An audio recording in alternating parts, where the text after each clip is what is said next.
ನಮಸ್ತೆ ಗೆಳೆಯರೆ, KPSC ಅಡ್ಡ ಯೂಟ್ಯೂಬ್ ಚಾನಲ್ಗೆ ತಮಗೆಲ್ಲರಿಗೂ ಸ್ವಾಗತ. ನನ್ನ ಹೆಸರು ನವೀನ್. ಈ ಸಂಚಿಕೆಯಲ್ಲಿ ನಾವು ಎಮರ್ಜೆನ್ಸಿ ಪ್ರೊವಿಷನ್ಸ್ ಬಗ್ಗೆ ತಿಳಿದುಕೊಳ್ಳೋಣ. ಓಕೆ, ಪ್ರಸ್ತುತ ನಮ್ಮ ಭಾರತ ಸಂವಿಧಾನದಲ್ಲಿ 25 ಭಾಗಗಳಿವೆ. ಅದರಲ್ಲಿ ಭಾಗ 18ರಲ್ಲಿ ಆರ್ಟಿಕಲ್ 352ರಿಂದ 360ರವರೆಗೆ ಎಮರ್ಜೆನ್ಸಿ ಪ್ರೊವಿಷನ್ಸ್ ಬಗ್ಗೆ ಹೇಳಲಾಗಿದೆ. ಹಾಗಾದರೆ ಈ ಎಮರ್ಜೆನ್ಸಿ ಪ್ರೊವಿಷನ್ಗಳನ್ನು ಸಂವಿಧಾನ ರಚನಾಕಾರರು ನಮ್ಮ ಸಂವಿಧಾನದಲ್ಲಿ ಯಾಕೆ ತಂದರು ಅಂದರೆ, ನಮ್ಮ ದೇಶವನ್ನು ಯಾವುದೇ ಒಂದು ಕಠಿಣ ಪರಿಸ್ಥಿತಿಯಲ್ಲಿ ಸಮರ್ಥವಾಗಿ ನಿಭಾಯಿಸಿ ಭಾರತದ ಏಕತೆ, ಸಾರ್ವಭೌಮತೆ ಮತ್ತು ಇಂಟಿಗ್ರಿಟಿ ಇವುಗಳನ್ನು ಸಮರ್ಥವಾಗಿ ಎತ್ತಿ ಹಿಡಿಯುವುದಕ್ಕಾಗಿ ಈ ನ್ಯಾಷನಲ್ ಎಮರ್ಜೆನ್ಸಿಗಳನ್ನು ನಮ್ಮ ಭಾರತ ಸಂವಿಧಾನದಲ್ಲಿ ತಂದಿದ್ದಾರೆ.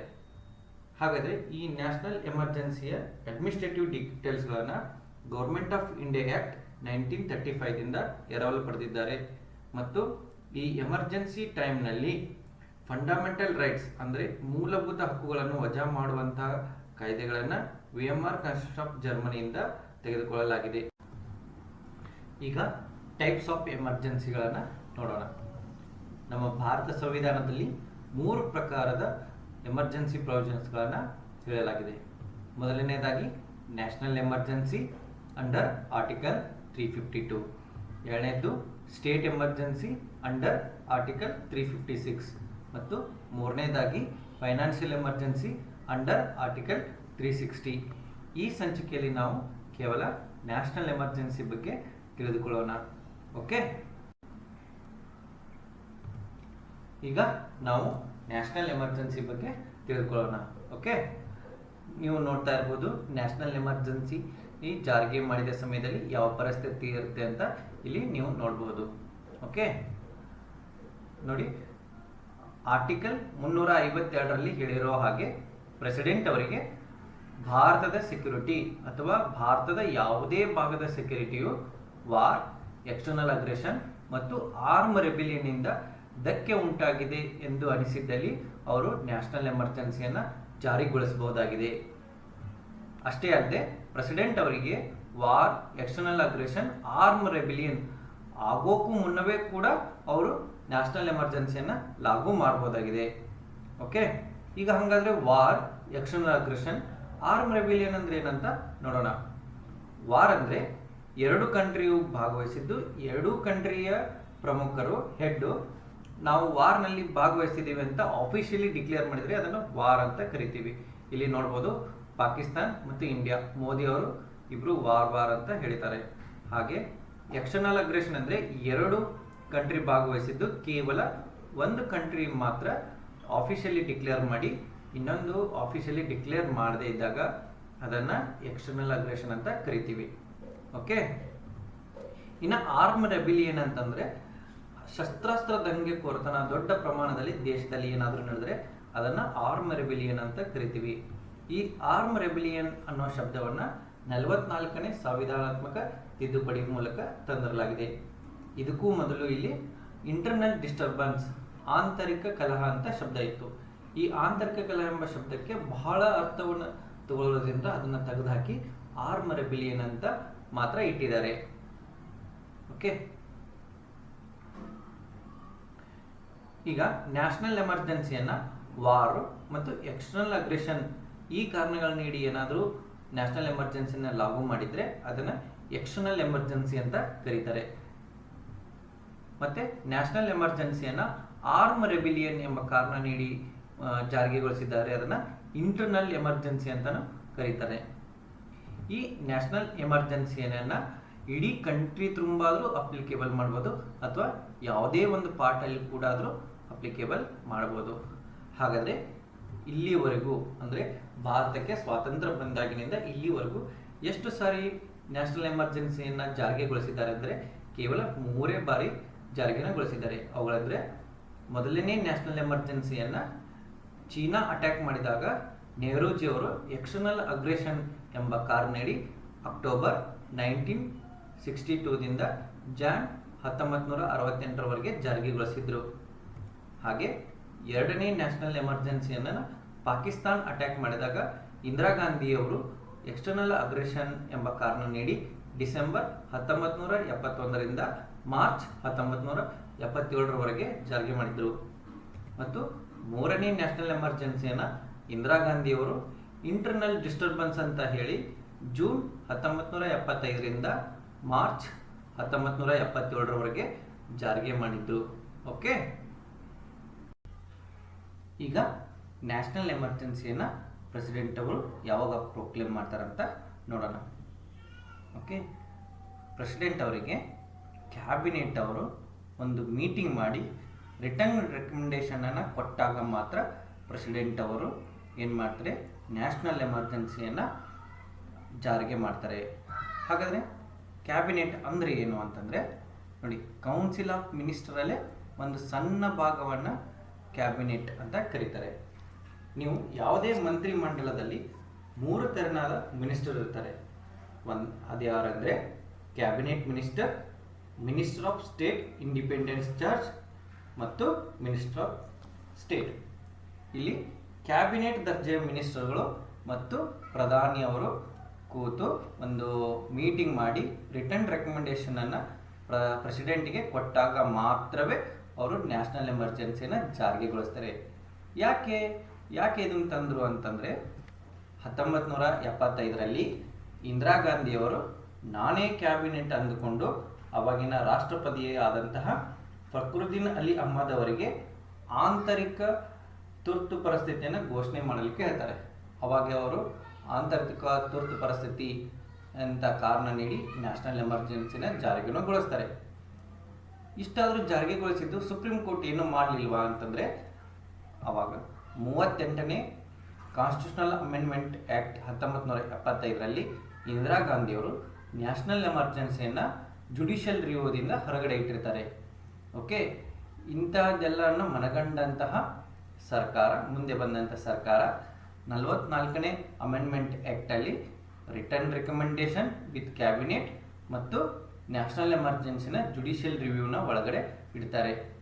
ಮತ್ತು supreme court judicial review on national ಎಮರ್ಜೆನ್ಸಿಯನ್ನು ಮಿನರ್ವಾ ಮಿಲ್ ಕೇಸ್ 1980ರಲ್ಲಿ ಎತ್ತಿ ಹಿಡಿಯುತ್ತೆ. ಓಕೆ, ಈಗ ಪ್ರೆಸಿಡೆಂಟ್ ಅವರು ಜಾರಿಗೆ ಮಾಡ್ತಾರೆ, ರಿಟರ್ನ್ ರೆಕಮೆಂಡೇಶನ್ ಬೇಕು ಕ್ಯಾಬಿನೆಟಿಂದ, ಅದೆಲ್ಲ ಗೊತ್ತಾಯಿತು. ಈಗ ಮುಂದೆ ಪಾರ್ಲಿಮೆಂಟ್ರಿ ಅಪ್ರೂವಲ್ ಮಾಡ್ಕೋಬೇಕು. ಯಾವುದೇ ಒಂದು ನ್ಯಾಷನಲ್ ಎಮರ್ಜೆನ್ಸಿಯನ್ನು ನೀವು ಮಾಡಿದಾಗ ಪಾರ್ಲಿಮೆಂಟ್ ಅಪ್ರೂವ್ ಮಾಡಲೇಬೇಕು. ಅದು ಎಷ್ಟು ದಿನದಲ್ಲಿ ಮಾಡಬೇಕು, ಯಾವ ಮೆಜಾರಿಟಿಯಲ್ಲಿ ಮಾಡಬೇಕು ಅನ್ನೋದನ್ನು ಈಗ ನೋಡೋಣ. ನೋಡಿ, ಕ್ಯಾಬಿನೆಟ್ಟು ಒಂದು ರಿಟರ್ನ್ ಅಡ್ವೈಸನ್ನು ಪ್ರೆಸಿಡೆಂಟ್ ಅವರಿಗೆ ಕೊಡುತ್ತೆ. ಆವಾಗ ಆ ಅಡ್ವೈಸಿಂದ ಸ್ಯಾಟಿಸ್ಫೈ ಆದಂಥ ಪ್ರೆಸಿಡೆಂಟು ಒಂದು ನ್ಯಾಷನಲ್ ಎಮರ್ಜೆನ್ಸಿನ ಪ್ರೊಕ್ಲೇಮ್ ಮಾಡ್ತಾರೆ. ಈ ನ್ಯಾಷನಲ್ ಎಮರ್ಜೆನ್ಸಿ ಪ್ರೊಕ್ಲೇಮ್ ಮಾಡಿದ್ದನ್ನು ಪಾರ್ಲಿಮೆಂಟ್ ಅಂದರೆ ರಾಜ್ಯಸಭಾ ಮತ್ತು ಲೋಕಸಭಾ ಎರಡೂ ಹೌಸಸ್ಸು ವಿತಿನ್ 1 ಮಂತ್, ನೋಡಿ ವಿತಿನ್ 1 ಮಂತದಲ್ಲಿ ಎರಡೂ ಹೌಸು ರಾಜ್ಯಸಭಾ ಮತ್ತು ಲೋಕಸಭಾನು ಏನು ಮಾಡಬೇಕು, ಅದನ್ನು ಅಪ್ರೂವ್ ಮಾಡಬೇಕು. ಓಕೆ, ಎವ್ರಿ ರೆಸೊಲ್ಯೂಷನ್ ಮತ್ತು ಈ ಎಮರ್ಜೆನ್ಸಿಯನ್ನು ಕಂಟಿನ್ಯೂ ಮಾಡುವಂಥ ರೆಸೊಲ್ಯೂಷನ್ ಕೂಡ ಸ್ಪೆಷಲ್ ಮೆಜಾರಿಟಿಯಿಂದ ಪಾಸ್ ಮಾಡಬೇಕು. ನೆನಪಿರಲಿ ನಿಮಗೆ, ಸ್ಪೆಷಲ್ ಮೆಜಾರಿಟಿ. ಹಾಗಾದರೆ ಸ್ಪೆಷಲ್ ಮೆಜಾರಿಟಿ ಅಂದ್ರೆ ಏನು ನೋಡಿ, majority of the total membership of that house should be approved it. ಅಂದರೆ ಅರ್ಧಕ್ಕಿಂತ ಹೆಚ್ಚು ಜನ, ಆ ಸಭೆಯ ಅರ್ಧಕ್ಕಿಂತ ಹೆಚ್ಚು ಜನ ಅದಕ್ಕೆ ಒಮ್ಮತಿಯನ್ನು ಕೊಡಬೇಕು ಫಸ್ಟು. ಈಗ ನೀವು ಲೋಕಸಭೆನೇ ತೊಗೊಂಡ್ರೆ 545 ಜನರಿದ್ದಾರೆ, ಅರ್ಧಕ್ಕಿಂತ ಹೆಚ್ಚು ಜನ ಅಂದರೆ ಮಿನಿಮಮ್ 273 ಜನ ಅದಕ್ಕೆ ನಾವು ಒಮ್ಮತಿಯನ್ನು ಕೊಟ್ಟಿದ್ದೇವೆ, ನಮಗೆ ಓಕೆ ಇದೆ ಅಂತ ಹೇಳಬೇಕು. ಮತ್ತು majority of not less than 2/3 members of that house present and voting. ಅಂದರೆ 2/3ಕ್ಕಿಂತ ಹೆಚ್ಚು ಜನ ಅವತ್ತು ಪ್ರೆಸೆಂಟ್ ಇದ್ದು ಅದರ ಪರವಾಗಿ ವೋಟ್ ಹಾಕಿದಾಗ ಮಾತ್ರ ಸ್ಪೆಷಲ್ ಮೆಜಾರಿಟಿ ಪಾಸ್ ಆಗಿದೆ ಅಂತ ಅರ್ಥ. ಅವಾಗನೇ ಮಾತ್ರ ನಮ್ಮ ಈ ನ್ಯಾಷನಲ್ ಎಮರ್ಜೆನ್ಸಿ ಏನಾಗುತ್ತೆ, ಮುಂದುವರಿಯುತ್ತೆ. ಓಕೆ, ಹೀಗೆ ಒಂದು ಸಲ ನ್ಯಾಷನಲ್ ಎಮರ್ಜೆನ್ಸಿಯನ್ನು ನೀವು ಪಾರ್ಲಿಮೆಂಟಲ್ಲಿ ಸ್ಪೆಷಲ್ ಮೆಜಾರಿಟಿಯಲ್ಲಿ ಪಾಸ್ ಮಾಡಿದರೆ ಅದು 6 ಮಂತ್ಸ್ ನೀವು ನ್ಯಾಷನಲ್ ಎಮರ್ಜೆನ್ಸಿನ ಎಲ್ಲಿಂದ ಪ್ರೊಕ್ಲೇಮ್ ಮಾಡ್ತಾರೋ ಅಲ್ಲಿಂದ 6 ಮಂತ್ಸ್ ಎಕ್ಸ್ಟೆಂಡ್ ಆಗುತ್ತೆ. ಹೀಗೆ ನೀವು ಅದನ್ನು ಕಂಟಿನ್ಯೂಯೇಷನ್ ಮಾಡೋಕ್ಕೆ ರೆಸೊಲ್ಯೂಷನ್ ಹಾಕ್ತಾ ನೀವು ಇನ್ಡೆಫಿನೆಟ್ ಟೈಮ್ವರೆಗೂ, ಅಂದರೆ ಇಷ್ಟೇ ಲಿಮಿಟ್ ಅಂತಿಲ್ಲ, ಆ ಕಂಡೀಷನ್ ಇರೋವರೆಗೂ ನೀವು ಇಂಡೆಫಿನೆಟ್ ಟೈಮ್ವರೆಗೂ ಅದನ್ನು ಪಿರಿಯಾಡಿಕ್ ಅಪ್ರೂವಲ್ನಿಂದ ನೀವು ಮುಂದುವರಿಸ್ತಾ ಹೋಗ್ಬೋದು. ಓಕೆ, ಈಗ ಒಂದು ಎಕ್ಸಾಂಪಲ್ ನೋಡೋಣ. ಇಲ್ಲಿ ನೀವು ಈಗ ನ್ಯಾಷನಲ್ ಎಮರ್ಜೆನ್ಸಿಯನ್ನು 1/1/2020 ರಾಷ್ಟ್ರಪತಿಗಳು ಪ್ರೊಕ್ಲೇಮ್ ಮಾಡಿದ್ದಾರೆ. ಹಾಗಾದರೆ ನೀವೇನು ಮಾಡಬೇಕು, 1 ತಿಂಗಳ ಒಳಗಾಗಿ ರಾಜ್ಯಸಭಾ ಮತ್ತು ಲೋಕಸಭಾದ್ದು ಅಪ್ರೂವಲ್ ತಗೋಬೇಕು. ನೋಡಿ, ಬಿಫೋರ್ 1 ಮಂತ್ ಅಂದರೆ 1/2/2020 ಅನ್ನೋದ್ಲೆ ನೀವು ಏನು ಮಾಡಿದ್ದೀರಾ, ಅಪ್ರೂವಲ್ ತೊಗೊಂಡಿದ್ದೀರಾ. ರಾಜ್ಯಸಭೆನೂ ಗ್ರೀನ್, ಲೋಕಸಭೆನೂ ಗ್ರೀನ್ ಆಗಿದೆ. ಹಾಗಾಗಿ ಮುಂದೆ 6 ತಿಂಗಳ ಮುಂದಕ್ಕೆ ಹೋಗುತ್ತೆ, ಕಂಟಿನ್ಯೂ ಆಗುತ್ತೆ. ಈಗ 6 ತಿಂಗಳ ಮುಗಿದ ಮೇಲೇನೂ ನಿಮಗೆ ನಾರ್ಮಲ್ ಸ್ಥಿತಿ ಬಂದಿಲ್ಲ ಅಂತಂದರೆ ಮತ್ತೆ ನೀವು ನ್ಯಾಷನಲ್ ಎಮರ್ಜೆನ್ಸಿನ ಮುಂದುವರಿಸ್ಬೇಕಂತೀರ. ಆ ಸಮಯದಲ್ಲಿ ನಿಮಗೆ ಏನು ಮಾಡಬೇಕು, ಕಂಟಿನ್ಯೂಷನ್ಗೆ ಇನ್ನೊಂದು ರೆಸೊಲ್ಯೂಷನನ್ನು ತೊಗೊಂಬಂದು ಪಾರ್ಲಿಮೆಂಟಲ್ಲಿ ಪಾಸ್ ಮಾಡಬೇಕು. ಸೊ ಅವಾಗೂ ನೀವು ರಾಜ್ಯಸಭಾ ಮತ್ತು ಲೋಕಸಭಾದಲ್ಲಿ ಪಾಸ್ ಮಾಡಿದ್ರಿ, ಅದು ಮುಗಿಯೋದ್ರೊಳಗೆ ಅಂದರೆ 1/7/2020 ಒಳಗಡೆ ನೀವು ಮಾಡಿದ್ರಿ ಅಂದರೆ ಮತ್ತೆ ಇಲ್ಲಿಂದ 6 ತಿಂಗಳ ನೀವು ಮುಂದೆ ಹಾಕ್ಬೋದು. ಅವಾಗಲೂ ನೀವು ಕಂಟಿನ್ಯೂ ಮಾಡಬೇಕು ಅಂದರೆ ಮತ್ತೆ ಇನ್ನೂ ರೆಸೊಲ್ಯೂಷನ್ ಒಂದು ತಂದು ಮತ್ತೆ ಅದನ್ನು ಪಾರ್ಲಿಮೆಂಟಲ್ಲಿ ಪಾಸ್ ಮಾಡಬೇಕು. ಓಕೆ, ಹೀಗೆ ಕಂಟಿನ್ಯೂ ಪಾಸ್ ಮಾಡ್ತಾ ರೆಸೊಲ್ಯೂಷನ್ ಏನಾದರೂ ನೀವು ಪಾಸ್ ಮಾಡ್ತಾ ಇದ್ದರೆ ಮುಂದೆ ಹಾಗೆ ಅದು ಇಂಡೆಫಿನೆಟ್ ಟೈಮ್ವರೆಗೂ ಹೋಗ್ಬೋದು. ಈಗ ನಿಮಗೆ ಗೊತ್ತೇ ಇದೆ, Rajya Sabha permanent body, but Lok Sabha permanent ಅಲ್ಲ. ಅದು ಏನಾದರೂ ಡಿಸಾಲ್ವ್ ಅಥವಾ ಡೆಸೊಲ್ಯೂಷನ್ ಆದರೆ ಏನು ಮಾಡಬೇಕು. ಓಕೆ, ಈಗ ಇದನ್ನು ನೋಡೋಣ. ಈಗ ಲೋಕಸಭಾ ಅಪ್ರೂವ್ ಮಾಡಬೇಕಾದಂತಹ ಟೈಮಲ್ಲಿ ಡಿಸಾಲ್ವ್ ಅಥವಾ ಡೆಸೊಲ್ಯೂಷನ್ ಆಗಿಬಿಟ್ಟಿದೆ. ಆ ಟೈಮಲ್ಲಿ ಏನಾಗುತ್ತೆ ಅಂದರೆ, ಏನಾದರೂ ರಾಜ್ಯಸಭಾ ಅದನ್ನು ಅಪ್ರೂವ್ ಮಾಡಿದರೆ ಆವಾಗ ಈಗ ನೆಕ್ಸ್ಟ್ ಎಲೆಕ್ಷನ್ ಆಗಿ ಈ ಲೋಕಸಭಾ ರೀಕಾನ್ಸ್ಟಿಟ್ಯೂಷನ್ ಆಗಿ ಅದು ಫಸ್ಟ್ ಸಿಟ್ಟಿಂಗ್ ಬಂದ 30 ದಿನದವರೆಗೆ ಏನು ಮಾಡ್ತಾರೆ, ವೇಟ್ ಮಾಡ್ತಾರೆ. ಆ 30 ದಿನದೊಳಗಾಗಿ ಲೋಕಸಭಾ ಏನಾದರೂ ಅಪ್ರೂವ್ ಕೊಟ್ಟರೆ ಅಂತಹ ನ್ಯಾಷನಲ್ ಎಮರ್ಜೆನ್ಸಿ ರೆಸೊಲ್ಯೂಷನ್ ಏನಾಗುತ್ತೆ, ಮುಂದುವರಿತಾ ಹೋಗುತ್ತೆ. ಇಲ್ಲಿ ಎಕ್ಸಾಂಪಲ್ ಆಗಿ ನೋಡ್ಬೋದು, ನ್ಯಾಷನಲ್ ಎಮರ್ಜೆನ್ಸಿ 1/1/2020 ಬಂದಿದೆ. ಓಕೆ ನೋಡಿ, ಲೋಕಸಭಾ ಡಿಸಾಲ್ವ್ ಅಥವಾ ಡೆಸೊಲ್ಯೂಷನ್ ಆಗಿಬಿಟ್ಟಿದೆ. ಬಟ್ ನ್ಯಾಷನಲ್ ಎಮರ್ಜೆನ್ಸಿ ರೆಸೊಲ್ಯೂಷನ್ಗೆ ರಾಜ್ಯಸಭಾ ಏನು ಮಾಡಿದೆ, ಅಪ್ರೂವಲ್ ಕೊಟ್ಟಿದೆ. ಬಿಫೋರ್ 1 ಮಂತಲ್ಲೇ ಇದು ಅಪ್ರೂವ್ ಮಾಡಿಬಿಟ್ಟಿದೆ. ಓಕೆ, ಹಾಗಾಗಿ ನ್ಯಾಷನಲ್ ಎಮರ್ಜೆನ್ಸಿ ಮುಂದುವರಿಯುತ್ತೆ. ಆವಾಗ ಎಲೆಕ್ಷನ್ ಆಗಿ ಲೋಕಸಭಾ ರೀಕಾನ್ಸ್ಟಿಟ್ಯೂಟ್ ಆಗಿ ಫಸ್ಟ್ ಸಿಟ್ಟಿಂಗಿಗೆ ಬಂತು ಅಂತ ತಿಳ್ಕೊಳ್ಳಿ. ಆ ಫಸ್ಟ್ ಸಿಟ್ಟಿಂಗಿಂದ 1 ಮಂತ್ ಟೈಮ್ ಇರುತ್ತೆ. ಆ ಟೈಮಲ್ಲಿ ಏನಾದರೂ ಲೋಕಸಭಾ ನ್ಯಾಷನಲ್ ಎಮರ್ಜೆನ್ಸಿಗೆ ಅಪ್ರೂವ್ ಕೊಟ್ಟರೆ ಅದು ಅಪ್ರೂವ್ ಕೊಟ್ಟ ದಿನದಿಂದ 6 ತಿಂಗಳು ಮುಂದುವರಿಯುತ್ತೆ. ಹಾಗೆ 6 ತಿಂಗಳು ಮುಗಿದ ಮೇಲೂ ನಾರ್ಮಲ್ ಸ್ಥಿತಿ ಬರದೇ ಇದ್ದರೆ ಮತ್ತೆ ರೆಸೊಲ್ಯೂಷನ್ ತೊಗೊಂಬಂದು ನೀವು ಕಂಟಿನ್ಯೂ ಮಾಡ್ತಾ ಹೋಗ್ಬೋದು. ಓಕೆ, ಈಗ ಇನ್ನೊಂದು ನೋಡೋಣ. ನ್ಯಾಷನಲ್ ಎಮರ್ಜೆನ್ಸಿನ 1/1/2020 ಮಾಡಿದ್ದಾರೆ. ಬಟ್ ರಾಜ್ಯಸಭಾನೇ ಅಪ್ರೂವ್ ಮಾಡಲಿಲ್ಲ ಅಂದರೆ ಏನಾಗುತ್ತೆ, ನ್ಯಾಷನಲ್ ಎಮರ್ಜೆನ್ಸಿ ಎಂಡ್ ಆಗಿಬಿಡುತ್ತೆ. ನೀವು ನೋಡಿ, ಎರಡೂ ಸದನಗಳು ಅಪ್ರೂವ್ ಮಾಡಬೇಕು. ಈಗ ರಾಜ್ಯಸಭಾ ಅಪ್ರೂವ್ ಮಾಡಿ ಲೋಕಸಭಾ ಅಪ್ರೂವ್ ಮಾಡದೇ ಇದ್ದರೂ ಅದು ನ್ಯಾಷನಲ್ ಎಮರ್ಜೆನ್ಸಿ ಎಂಡ್ ಆಗುತ್ತೆ. ಓಕೆ,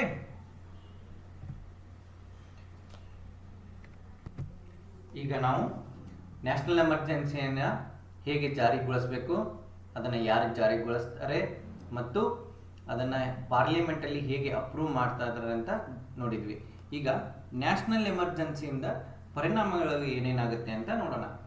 ಈ ನ್ಯಾಷನಲ್ ಎಮರ್ಜೆನ್ಸಿಯಿಂದ ಆಗುವ ಪರಿಣಾಮಗಳನ್ನು ನಾವು 3 ಥರದಾಗಿ ನೋಡ್ಬೋದು. ಎಫೆಕ್ಟ್ ಆನ್ ಸೆಂಟ್ರಲ್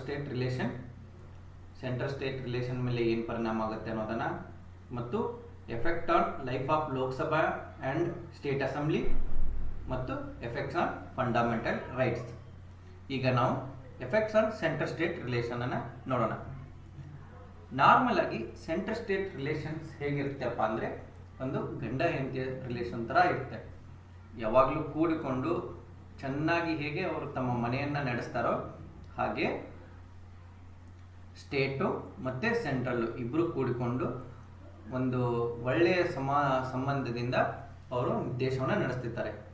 ಆದರೆ ನ್ಯಾಷನಲ್ ಎಮರ್ಜೆನ್ಸಿ ಬಂದಾಗ ಮಾತ್ರ ಅದು ಅತ್ತೆ ಸೊಸೆ ಸಂಬಂಧವಾಗಿ ಚೇಂಜ್ ಆಗಿಬಿಡುತ್ತೆ. ಇಲ್ಲಿ ಅತ್ತೆ ಅಂದರೆ ಸೆಂಟ್ರಲ್ಲು, ಸೊಸೆ ಅಂದರೆ ಸ್ಟೇಟು, ಎಲ್ಲ ಕಂಟ್ರೋಲು ಅತ್ತೆ ಹತ್ರನೇ ಇರುತ್ತೆ. ಹಾಗೆ ನ್ಯಾಷನಲ್ ಎಮರ್ಜೆನ್ಸಿ ಬಂದಾಗ ಸೆಂಟ್ರಲ್ಲು ಫುಲ್ಲು ಪವರ್ ಆಗಿಬಿಡುತ್ತೆ. ಈ ಫೆಡರಲ್ ಸಿಸ್ಟಮ್ ಇದ್ದಂತಹ ನಮ್ಮ ಭಾರತದ ಫೆಡರಲ್ ಸಿಸ್ಟಮ್ ಇದ್ದಿದ್ದು ಯೂನಿಟರಿ ಸಿಸ್ಟಮ್ ಆಗಿ ಕನ್ವರ್ಟ್ ಆಗಿಬಿಡುತ್ತೆ. ಓಕೆ, ಹಾಗಾದರೆ ಈ ಎಫೆಕ್ಟ್ನಿಂದ ಎಕ್ಸಿಕ್ಯೂಟಿವ್, ಲೆಜಿಸ್ಲೇಟಿವ್ ಮತ್ತು ಫೈನಾನ್ಷಿಯಲಿಯಾಗಿ ಏನೇನು ಚೇಂಜ್ ಆಗುತ್ತಂತೆ ನೋಡೋಣ. ಈಗ ಎಕ್ಸಿಕ್ಯೂಟಿವ್ನಲ್ಲಿ ಬಂದರೆ ಸೆಂಟ್ರಲ್ಲು ಯಾವುದೇ ಸ್ಟೇಟಿಗೆ ಎನಿ ಡೈರೆಕ್ಷನನ್ನು ಕೊಡ್ಬೋದಾಗಿರುತ್ತೆ. ಮತ್ತು ಸೆಂಟ್ರಲ್ಗೆ ಎಷ್ಟು ಪವರ್ ಇರುತ್ತೆ ಅಂದರೆ ಈ ಸ್ಟೇಟ್ಸ್ಗಳಿಗೆ ಯಾವುದೇ ಮ್ಯಾಟ್ರಲ್ಲಾದರೂ ಸಹ ಅವರು ಡೈರೆಕ್ಷನನ್ನು ಕೊಡ್ಬೋದಾಗಿರುತ್ತೆ. ಮತ್ತು ಸೆಂಟರು ಯಾವುದೇ ಸ್ಟೇಟ್ ಗೌರ್ಮೆಂಟನ್ನು ಸಸ್ಪೆಂಡ್ ಮಾಡದೇನೆಯೂ ಅವುಗಳನ್ನು ಕಂಟ್ರೋಲ್ ಮಾಡುತ್ತೆ. ಓಕೆ, ಇನ್ನು ಲೆಜಿಸ್ಲೇಟಿವ್ ವಿಚಾರಕ್ಕೆ ಬಂದರೆ parliament empowered to make law on state list. ನಿಮಗೆ ಗೊತ್ತಿರೋ ಹಾಗೆಯೇ 7ನೇ ಶೆಡ್ಯೂಲ್ನಲ್ಲಿ ನಮಗೆ state list, central list and concurrent list ಅಂತ 3 ಲಿಸ್ಟ್ ಇದೆ. ನಾರ್ಮಲಿಯಾಗಿ ಏನಾಗುತ್ತೆ ಅಂದರೆ ಸೆಂಟ್ರಲ್ಲು ಯಾವಾಗಲೂ ಕನ್ಕರೆಂಟ್ ಲಿಸ್ಟ್ ಮತ್ತು ಸೆಂಟ್ರಲ್ ಲಿಸ್ಟಲ್ಲಿರೋ ವಿಷಯಗಳ ಬಗ್ಗೆ ಮಾತ್ರ ಲಾ ಮಾಡುತ್ತೆ. ಸ್ಟೇಟ್ನವರು ಸ್ಟೇಟು ಮತ್ತು ಕನ್ಕರೆಂಟ್ ಲಿಸ್ಟಲ್ಲಿರೋ ಮ್ಯಾಟರ್ನಲ್ಲಿ ಮಾತ್ರ ಲಾ ಮಾಡ್ತಾರೆ. ಆದರೆ ನ್ಯಾಷನಲ್ ಎಮರ್ಜೆನ್ಸಿ ಬಂದ ಸಮಯದಲ್ಲಿ ಏನಾಗುತ್ತೆ ಅಂದರೆ ಎಲ್ಲ ಕಂಟ್ರೋಲು ಸೆಂಟ್ರಲಲ್ಲಿ ಇರೋದ್ರಿಂದ ಪಾರ್ಲಿಮೆಂಟು ಯಾವುದೇ ಮ್ಯಾಟರ್ ಮೇಲಾದರೂ ಲಾ ಮಾಡಲು ಸಶಕ್ತವಾಗಿರುತ್ತೆ. ಹೀಗೆ ಮಾಡಿದಂತಹ ಲಾಗಳು ಎಮರ್ಜೆನ್ಸಿ ಮುಗಿದ ಮೇಲೂ 6 ತಿಂಗಳ ಚಾಲ್ತಿಯಲ್ಲಿರ್ತವೆ. ಈ ಲಾಗಳನ್ನು ಮಾಡಬೇಕಾದ್ರೆ ಸದನ ನಡೀತಾ ಇರಬೇಕು. ಈಗ ಒಂದು ವೇಳೆ ಸದನ ನಡೀದೇ ಇದ್ದರೆ ಈ ಸ್ಟೇಟ್ ವಿಷಯಗಳ ಮೇಲೆ ಪ್ರೆಸಿಡೆಂಟು ಆರ್ಡಿನೆನ್ಸ್ ಸಹ ಅಂದರೆ ಸುಗ್ರೀವಾಜ್ಞೆಯನ್ನು ಸಹ ಅವರು ಹೊರಡಿಸ್ಬೋದಾಗಿರುತ್ತೆ. ಇನ್ನು ಫೈನಾನ್ಷಿಯಲ್ ಆಗಿ ನೋಡೋದಾದರೆ ನೋಡಿ, ನಾರ್ಮಲ್ ಕಂಡೀಷನಲ್ಲಿ ನಾವು ಎಲ್ಲ ಟ್ಯಾಕ್ಸು, ರೆಸಿಪ್ಟ್ಸು ಇವೆಲ್ಲ ಬಂದಂತಹ ಮೊತ್ತವನ್ನು ಸೆಂಟ್ರಲಲ್ಲಿ ಒಂದು ಕಡೆ ಕಲೆಕ್ಟ್ ಆಗಿರುತ್ತೆ. ಈ ಕಲೆಕ್ಟ್ ಆದಂತಹ ಹಣವನ್ನು ಫೈನಾನ್ಸ್ ಕಮಿಷನ್ ಅವರು ಏನು ಮಾಡ್ತಾರೆ ಅಂದರೆ ಸೆಂಟ್ರಿಗೆ ಇಷ್ಟು, ಸ್ಟೇಟ್ಗಳಿಗೆ ಇಷ್ಟು ಅಂತ ವರ್ಟಿಕಲ್ ಡಿಸ್ಟ್ರಿಬ್ಯೂಷನ್ ಮಾಡ್ತಾರೆ. ಈ ವರ್ಟಿಕಲ್ ಡಿಸ್ಟ್ರಿಬ್ಯೂಷನ್ ಆದಮೇಲೆ ಯಾವ ಸ್ಟೇಟ್ಗೆ ಇಷ್ಟು, ಈ ಸ್ಟೇಟ್ಗೆ ಇಷ್ಟು, ಕರ್ನಾಟಕಕ್ಕೆ ಇಷ್ಟು, ಆಂಧ್ರಕ್ಕೆ ಇಷ್ಟು, ದೆಹಲಿಗೆ ಇಷ್ಟು, ಜಮ್ಮು ಕಾಶ್ಮೀರ್ಗೆ ಇಷ್ಟು ಅಂತ ವರ್ಟಿಕಲ್ ಡಿಸ್ಟ್ರಿಬ್ಯೂಷನ್ ಮಾಡ್ತಾರೆ. ಇಂತಹ ಡಿಸ್ಟ್ರಿಬ್ಯೂಷನ್ಗಳನ್ನು ಸಹ ಆವಾಗ ಸೆಂಟ್ರು ಚೇಂಜ್ ಮಾಡಬಹುದು. ಈ ನಾರ್ಮಲಿ ಈ ಫೈನಾನ್ಸ್ ಕಮಿಷನ್ ಮಾಡದೆ ಇದನ್ನು ಚೇಂಜ್ ಮಾಡೋಕ್ಕಾಗಲ್ಲ. ಬಟ್ ನ್ಯಾಷನಲ್ ಎಮರ್ಜೆನ್ಸಿ ಇದ್ದ ಟೈಮಲ್ಲಿ ಇಂತಹ ಡಿಸ್ಟ್ರಿಬ್ಯೂಷನನ್ನು ಸಹ ಅವರು ಚೇಂಜ್ ಮಾಡ್ಬೋದು. ಮತ್ತು ಇಂತಹ ಮಾಡಿಫಿಕೇಷನ್ಗಳು ಆ ಫೈನಾನ್ಷಿಯಲ್ ಇಯರ್ ಮುಗಿಯೋವರೆಗೂ ಇರುತ್ತೆ. ಈಗ ಒಂದು ವೇಳೆ ನೀವು ಮಾಡಿಫಿಕೇಷನ್ ಮಾಡೋಕ್ಕೆ ನ್ಯಾಷನಲ್ ಎಮರ್ಜೆನ್ಸಿ ಇದ್ದ ಟೈಮಲ್ಲಿ ಮಾರ್ಚಲ್ಲಿ ತಂದಿದ್ದೀರಾ, ಏಪ್ರಿಲಲ್ಲಿ ತಂದಿದ್ದೀರಾ ಅಂತ ಇಟ್ಕೊಳ್ಳಿ. ಏಪ್ರಿಲಲ್ಲಿ ತಂದಿದ್ದು ಮುಂದಿನ ಮಾರ್ಚ್ವರೆಗೂ ಇರುತ್ತೆ. ಈಗ ಏನಾದರೂ ನೀವು ನಿಮ್ಮ ನ್ಯಾಷನಲ್ ಎಮರ್ಜೆನ್ಸಿ ಅಕ್ಟೋಬರಲ್ಲೇ ಎಂಡ್ ಆಯಿತು, ಅಕ್ಟೋಬರಲ್ಲೇ ನಿಮ್ಮ ಫೈನಾನ್ಷಿಯಲ್ ಮಾಡಿಫಿಕೇಷನ್ ಮುಗಿಯುತ್ತಾ ಅಂತಂದರೆ ಇಲ್ಲ. ಆ ಫೈನಾನ್ಷಿಯಲ್ ಮಾಡಿಫಿಕೇಷನ್ ಯಾವಾಗ ಮುಗಿಯುತ್ತೆ ಅಂತಂದರೆ ಮುಂದಿನ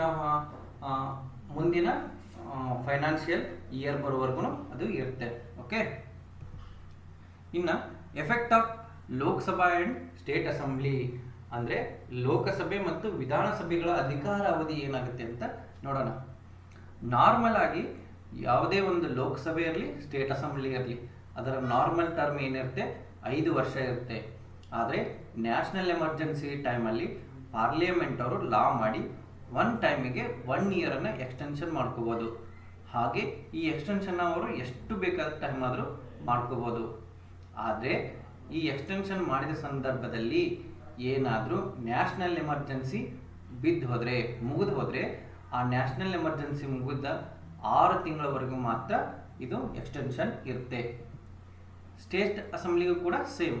ಸ್ಟೇಟ್ ಅಸೆಂಬ್ಲಿ ನಾರ್ಮಲ್ಲು 5 ಇಯರ್ಸ್ ಇರುತ್ತೆ. ಆದರೆ ಪಾರ್ಲಿಮೆಂಟ್ನವರು ಮಾತ್ರ ಮಾಡಬೇಕಿದನ್ನು.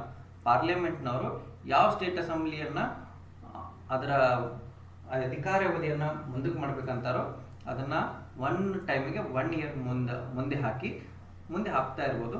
ಬಟ್ ನ್ಯಾಷನಲ್ ಎಮರ್ಜೆನ್ಸಿ ಮುಗಿದು 6 ತಿಂಗಳವರೆಗೆ ಮಾತ್ರ ಅದು ಆಪ್ರೇಷನಲ್ಲಿ ಇರುತ್ತೆ. ಅದಾದಮೇಲೆ ಅದು ಆಪ್ರೇಷನಲ್ಲಿ ಇರಲ್ಲ. ಓಕೆ, ಈಗ ಫಂಡಮೆಂಟಲ್ ರೈಟ್ಸ್ ಮೇಲೆ ಏನು ಪರಿಣಾಮ ಬೀರುತ್ತೆ ಅಂತ ನೋಡೋಣ. ಆರ್ಟಿಕಲ್ 358 ಮತ್ತು 359 ಇವು ನ್ಯಾಷನಲ್ ಎಮರ್ಜೆನ್ಸಿ ಫಂಡಮೆಂಟಲ್ ರೈಟ್ ಮೇಲೆ ಏನು ಪರಿಣಾಮ ಬೀರುತ್ತೆ ಅಂತ ಹೇಳ್ತವೆ. ಈಗ ಆರ್ಟಿಕಲ್ 358 ಏನು ಹೇಳಿದ್ದಾರೆ ಅಂತ ನೋಡಿದರೆ, ವೆನ್ ಎವರ್ ನ್ಯಾಷನಲ್ ಎಮರ್ಜೆನ್ಸಿ ಜಾರಿಗೆ ಆದರೆ ಆರ್ಟಿಕಲ್ 358ರಿಂದ ಆರ್ಟಿಕಲ್ 19, ಈ 19 ಅಂದರೆ ನಿಮ್ಮ ವಾಕ್ ಸ್ವಾತಂತ್ರ್ಯ, ಸಭೆ ಸೇರುವ ಸ್ವಾತಂತ್ರ್ಯ, ಸಂಘ ಕಟ್ಟುವ ಸ್ವಾತಂತ್ರ್ಯ, ಸಂಚರಿಸುವ ಸ್ವಾತಂತ್ರ್ಯ ಮತ್ತು ವಾಸಿಸುವ ಸ್ವಾತಂತ್ರ್ಯವನ್ನು ಆಟೋಮೆಟಿಕ್ ಆಗಿ ವಜಾಗೊಳಿಸಲಾಗುತ್ತೆ. ಮೊದಲೆಲ್ಲ ಏನಿತ್ತಪ್ಪ ಅಂದರೆ ಯಾವುದೇ ಕಾರಣದಿಂದ ನ್ಯಾಷನಲ್ ಎಮರ್ಜೆನ್ಸಿಯನ್ನು ಹೇರಿದಾಗ ಆರ್ಟಿಕಲ್ 19 ಆಟೋಮೆಟಿಕ್ಲಿ ಹೋಗ್ತಾ ಇತ್ತು. ಆದರೆ 44ನೇ ಸಂವಿಧಾನಾತ್ಮಕ ತಿದ್ದುಪಡಿಯ ಮೂಲಕ ಏನು ಮಾಡಿದರು ಅಂದರೆ, ನ್ಯಾಷನಲ್ ಎಮರ್ಜೆನ್ಸಿ ವಾರು ಮತ್ತು ಎಕ್ಸ್ಟರ್ನಲ್ ಅಗ್ರೆಷನ್ ಕಾರಣದಿಂದ ನ್ಯಾಷನಲ್ ಎಮರ್ಜೆನ್ಸಿ ಆದಾಗ ಮಾತ್ರ ಈ ಆರ್ಟಿಕಲ್ 19 ವಜಾಗೊಳಿಸ್ಬೋದು ಅಂತ 358ನೇ ಆರ್ಟಿಕಲಲ್ಲಿ ಹೇಳಿದ್ದಾರೆ. ಮತ್ತು ಈ 44ನೇ ಕಾನ್ಸ್ಟಿಟ್ಯೂಷನ್ ಅಮೆಂಡ್ಮೆಂಟ್ ಮೂಲಕ ಇನ್ನೊಂದನ್ನು ಆ್ಯಡ್ ಮಾಡಿದರೆ, ಅದೇನೆಂದರೆ ಈ ನ್ಯಾಷನಲ್ ಎಮರ್ಜೆನ್ಸಿಗೆ ಸಂಬಂಧಪಟ್ಟಂಥ ಲಾ ಮತ್ತು ಎಕ್ಸಿಕ್ಯೂಟಿವ್ ಆ್ಯಕ್ಷನ್ ಮಾತ್ರ ಪ್ರೊಟೆಕ್ಟೆಡ್ ಇರ್ತವೆ. ಇದನ್ನು ಬಿಟ್ಟು ಬೇರೆ ಏನಾದರೂ ಮಾಡಿದರೆ ಅದನ್ನು ಪ್ರಶ್ನಿಸಿ ನೀವು ಸುಪ್ರೀಂ ಕೋರ್ಟ್ಗೆ ಹೋಗ್ಬೋದು. ಓಕೆ, ಈಗ ನೀವು 358ನೇ ಆರ್ಟಿಕಲಲ್ಲಿ ಏನೇನಾಗುತ್ತೆ ಅಂತ ನೀವು ನೋಡಿದ್ರಿ. ಈಗ ನಾವು 359ನೇ ಆರ್ಟಿಕಲಲ್ಲಿ ಏನು ಹೇಳಿದೆ ಅಂತ ನಾವು ನೋಡೋಣ. ನೋಡಿ, ನಾರ್ಮಲ್ ಟೈಮಲ್ಲಿ ನೀವು ನಿಮ್ಮ ಮೂಲಭೂತ ಹಕ್ಕುಗಳಿಗೆ ಏನಾದರೂ ಧಕ್ಕೆ ಆದಲ್ಲಿ ಏನು ಮಾಡ್ತೀರಾ? ಆರ್ಟಿಕಲ್ 32ನ ಪ್ರಕಾರ ನೀವು ಸುಪ್ರೀಂ ಕೋರ್ಟ್ಗೆ ಹೋಗ್ತೀರಾ. ಅಲ್ಲಿ ಸುಪ್ರೀಂ ಕೋರ್ಟ್ನವರು ಏನು ಹೇಳ್ತಾರೆ, ಈ ಮೂಲಭೂತ ಹಕ್ಕುಗಳಿಗೆ ಈ ಲಾಗಳಿಂದ ಧಕ್ಕೆ ಆಗ್ತಿದೆ, ಅವುಗಳನ್ನು ರದ್ದು ಮಾಡಿ ಹಾಕ್ತಾರೆ. ಆದರೆ ನ್ಯಾಷನಲ್ ಎಮರ್ಜೆನ್ಸಿ ಇದ್ದ ಟೈಮಲ್ಲಿ ಪ್ರೆಸಿಡೆಂಟ್ ಅವರು ಒಂದು ಆರ್ಡರನ್ನು ಬಿಡುಗಡೆ ಮಾಡಿ ಅವರು ಈ ಎನ್ಫೋರ್ಸ್ಮೆಂಟ್ ಆಫ್ ಫಂಡಮೆಂಟಲ್ ರೈಟ್ಸನ್ನು ಸಹ ಸಸ್ಪೆಂಡ್ ಮಾಡಬಹುದಾಗಿದೆ. ಓಕೆ, ಈಗ ಅದು ನೋಡೋಣ ಹೇಗೆ ಥರ ಅಂತ. ಈಗ ನ್ಯಾಷನಲ್ ಎಮರ್ಜೆನ್ಸಿಯನ್ನು 1/1/2020ರಲ್ಲಿ ತಂದಿದ್ದಾರೆ. ಪ್ರೆಸಿಡೆನ್ಷಿಯಲ್ ಅವರು ಒಂದು ಆರ್ಡರ್ ಪಾಸ್ ಮಾಡಿದರು. ಆರ್ಟಿಕಲ್ 14, 15, 26, 28 ಮತ್ತು 32ರವರೆಗೂ ಅಪ್ ಟು 1/5/2020ವರೆಗೆ ಇವುಗಳನ್ನು ಎನ್ಫೋರ್ಸ್ಮೆಂಟನ್ನು ಏನು ಮಾಡಿದೆ, ಸಸ್ಪೆಂಡ್ ಮಾಡಲಾಗಿದೆ ಅಂತ ಮಾಡಿದ್ರು ಅಂತ ತಿಳ್ಕೊಳ್ಳಿ. ಇದನ್ನು ಪಾರ್ಲಿಮೆಂಟಲ್ಲಿ ತೊಗೊತಾರೆ. ಪಾರ್ಲಿಮೆಂಟಲ್ಲಿ ಅಪ್ರೂವ್ ಆದರೆ ಇದಕ್ಕೆ ಬೇಕಾದಂಥ ಲಾ ಅಥವಾ ಎಕ್ಸಿಕ್ಯೂಟಿವ್ ಆರ್ಡರನ್ನು ಕೊಡ್ತಾರೆ. ಇಂಥ ಎಕ್ಸಿಕ್ಯೂಟಿವ್ ಆರ್ಡರ್ ಮೇಲೆ ನೀವೇನಾದರೂ ಬಿಫೋರ್ 1/5/2020ಗೆ ಸುಪ್ರೀಂ ಕೋರ್ಟ್ಗೆ ಹೋದರೆ ಸುಪ್ರೀಂ ಕೋರ್ಟ್ ಅವ್ರು ಏನು ಹೇಳ್ತಾರೆ ಅಂದರೆ, ನ್ಯಾಷನಲ್ ಎಮರ್ಜೆನ್ಸಿಯಲ್ಲಿ ಪ್ರೆಸಿಡೆನ್ಷಿಯಲ್ ಆರ್ಡರ್ ಇದೆ, ನಾವು ಎನ್ಫೋರ್ಸ್ಮೆಂಟ್ ಮಾಡೋಕ್ಕಾಗಲ್ಲ ಅಂತ ಹೇಳ್ತಾರೆ. ಅದೇ ನೀವು ಆಫ್ಟರ್ 1/5/2020 ಸುಪ್ರೀಂ ಕೋರ್ಟ್ಗೆ ಹೋದರೆ ಅವರು ನ್ಯಾಷನಲ್ ಎಮರ್ಜೆನ್ಸಿನೂ ಇಲ್ಲ, ಏನೂ ಇಲ್ಲ, ಮೂಲಭೂತ ಹಕ್ಕುಗಳಿಗೆ ಧಕ್ಕೆ ಆಗಿದೆ ಅಂತೇಳಿ ಪ್ರೆಸಿಡೆಂಟ್ ಅವರಿಗೆ ಹೇಳ್ತಾರೆ. ಹಾಗಾದರೆ ಈ ಆರ್ಟಿಕಲ್ 20, 21 ಎಕ್ಸೆಪ್ಟ್ ಮಾಡಿದ್ದಾರೆ. ಈಗ ಅದನ್ನು 44ನೇ ಅಮೆಂಡ್ಮೆಂಟ್ ಆ್ಯಕ್ಟಲ್ಲಿ ತರಲಾಯಿತು. ಓಕೆ, ಇನ್ನು ಈಗ ನಾವು ಎಮರ್ಜೆನ್ಸಿ ಸಂಬಂಧದಲ್ಲಿ ನಮಗೆ ಆ ಮೂಲಭೂತ ಹಕ್ಕುಗಳ ಧಕ್ಕೆಯನ್ನು ನಾವು ನೋಡಿದ್ವಿ. ಈ ಇಂತಹ ನ್ಯಾಷನಲ್ ಎಮರ್ಜೆನ್ಸಿಯನ್ನು ರಿವೋಕ್ ಅಥವಾ ವಜಾವನ್ನು ಹೇಗೆ ಗೊಳಿಸ್ತಾರೆ ಅಂತ ನೋಡೋಣ. ಈಗ ನ್ಯಾಷನಲ್ ಎಮರ್ಜೆನ್ಸಿಯನ್ನು ಜಾರಿಗೆ ಮಾಡುವಾಗ ಇದ್ದಂತಹ ಕಂಡೀಷನ್ಗಳು ಈಗ ಇಲ್ಲದೇ, ಯಾವುದೇ ಟೈಮಲ್ಲಿ ಇಲ್ಲದೇ ಇದ್ದಾಗ ಪ್ರೆಸಿಡೆಂಟ್ ಅವರು ಎನಿ ಟೈಮ್ ಅವರು ನ್ಯಾಷನಲ್ ಎಮರ್ಜೆನ್ಸಿಯನ್ನು ವಜಾಗೊಳಿಸೋಕ್ಕೆ ಹಕ್ಕಿರುತ್ತೆ. ಇಂತಹ ವಜಾ ಮಾಡಿದರೆ, ಪ್ರೆಸಿಡೆಂಟ್ ಅವರೇ ವಜಾ ಮಾಡಿದರೆ ಇದಕ್ಕೆ ಪಾರ್ಲಿಮೆಂಟ್ರಿ ಅಪ್ರೂವಲ್ ಕೂಡ ಬೇಕಾಗಿಲ್ಲ. ಮತ್ತು 44ನೇ ಅಮೆಂಡ್ಮೆಂಟ್ ಆ್ಯಕ್ಟಲ್ಲಿ ಏನು ಮಾಡಿದರೆ ಅಂದರೆ, ಈಗೇನಾದರೂ ಲೋಕಸಭೆಯು ಈ ನ್ಯಾಷನಲ್ ಎಮರ್ಜೆನ್ಸಿಯನ್ನು ರಿವೋಕ್ ಮಾಡಬೇಕಂತ ಒಂದು ರೆಸಲ್ಯೂಷನನ್ನು ಪಾಸ್ ಮಾಡಿದಾಗ president must and should revoke ಮಾಡಲೇಬೇಕಾಗುತ್ತೆ. ಹಾಗಾದರೆ ಈ ರಿವೋಕೇಷನ್ ಮಾಡಲಿಕ್ಕೆ ಲೋಕಸಭೆಯಲ್ಲಿ ಮಾಡುವಂಥ ರೆಸಲ್ಯೂಷನನ್ನು ಹೇಗೆ ಮಾಡಬೇಕು, ಹೆಂಗೆ, ಯಾವ ಮೆಜಾರಿಟಿಯಲ್ಲಿ ಪಾಸ್ ಮಾಡಬೇಕು ಅಂತಂದರೆ, 1/10 of total members of Lok Sabha return notice to speaker or the president. ಅಂದರೆ 1/10 of the members of Lok Sabha. ಈಗ ಲೋಕಸಭೆಯಲ್ಲಿ ಎಷ್ಟು ಜನ ಇದ್ದಾರೆ? 545. 1/10 ಅಂದರೆ ಮಿನಿಮಮ್ 55 ಜನ. ಮಿನಿಮಮ್ 55 ಜನ ಅವರು ಒಂದು ರಿಟರ್ನ್ ನೋಟಿಸನ್ನು ಸಭೆ ನಡೀತಿರುವಾಗ, ಅಂದರೆ ಸದನ ನಡೆಯುತ್ತಿರುವಾಗ ಸ್ಪೀಕರಿಗಾದರೂ ಕೊಡ್ಬೋದು. ಈಗ ಸದನ ಇಲ್ಲದೇ ಇದ್ದಾಗ ಯಾರಿಗೆ ಕೊಡಬೇಕು? ಪ್ರೆಸಿಡೆಂಟ್ ಅವರಿಗೆ ಆ ರಿಟರ್ನ್ ನೋಟಿಸನ್ನು ಕೊಡಬೇಕು. ಆ ರಿಟರ್ನ್ ನೋಟಿಸ್ ಬಂದ 14 ದಿನದೊಳಗಾಗಿ ಪ್ರೆಸಿಡೆಂಟ್ ಅವರು ಏನು ಮಾಡಬೇಕು? ಒಂದು ಸ್ಪೆಷಲ್ ಸಿಟ್ಟಿಂಗನ್ನು ಅರೇಂಜ್ ಮಾಡಬೇಕು. ಆ ಸ್ಪೆಷಲ್ ಸಿಟ್ಟಿಂಗಲ್ಲಿ ಆ ರೆಸಲ್ಯೂಷನ್ ಏನಾದರೂ ಸಿಂಪಲ್ ಮೆಜಾರಿಟಿಯಲ್ಲಿ ಪಾಸ್ ಆದರೆ president must and should national ಎಮರ್ಜೆನ್ಸಿನ ರಿವೋಕ್ ಮಾಡಲೇಬೇಕು. ನೀವು ಇಲ್ಲಿ ನೋಡ್ಬೋದು, ಈ ರಿವೋಕ್ ಮಾಡೋಕ್ಕೆ ಕೇವಲ ಲೋಕಸಭೆಗೆ ಮಾತ್ರ ಹಕ್ಕಿದೆ. ನೀವು ನೋಡ್ಬೋದು, ಇಲ್ಲಿ ಎಲ್ಲೂ ರಾಜ್ಯಸಭೆ ಮಾತೇ ಬಂದಿಲ್ಲ. ರಿವೋಕ್ ಮಾಡಬೇಕಾದ್ರೆ ಕೇವಲ ಲೋಕಸಭೆಯ ಅನುಮತಿ ಅಷ್ಟೇ ಸಾಕು. ಓಕೆ, ಇದೆಲ್ಲ ನ್ಯಾಷನಲ್ ಎಮರ್ಜೆನ್ಸಿ ಬಗ್ಗೆ ನೀವೆಲ್ಲ ತಿಳಿದುಕೊಂಡಿದ್ದು. Thank you friends. ನಮ್ಮ KPSC ಅಡ್ಡ ಯೂಟ್ಯೂಬ್ ಚಾನಲ್ಗೆ ಎಲ್ಲರೂ ಸಬ್ಸ್ಕ್ರೈಬ್ ಆಗಿ ಹಾಗೂ ನಮ್ಮ ಎಲ್ಲ ವಿಡಿಯೋಗಳನ್ನು ನೋಡಿ ಲೈಕ್ ಮಾಡಿ, ಶೇರ್ ಮಾಡಿ. ಮತ್ತು ನಮ್ಮ KPSC ಅಡ್ಡ ಟೆಲಿಗ್ರಾಮ್ ಚಾನಲ್ಗೆ ಎಲ್ಲರೂ ಜಾಯ್ನ್ ಆಗಿ ಅದರ ಸದುಪಯೋಗವನ್ನು ಪಡೆದುಕೊಳ್ಬೇಕಂತ ನಾನು ಕೇಳ್ಕೊಳ್ತಾ ಇದ್ದೀನಿ.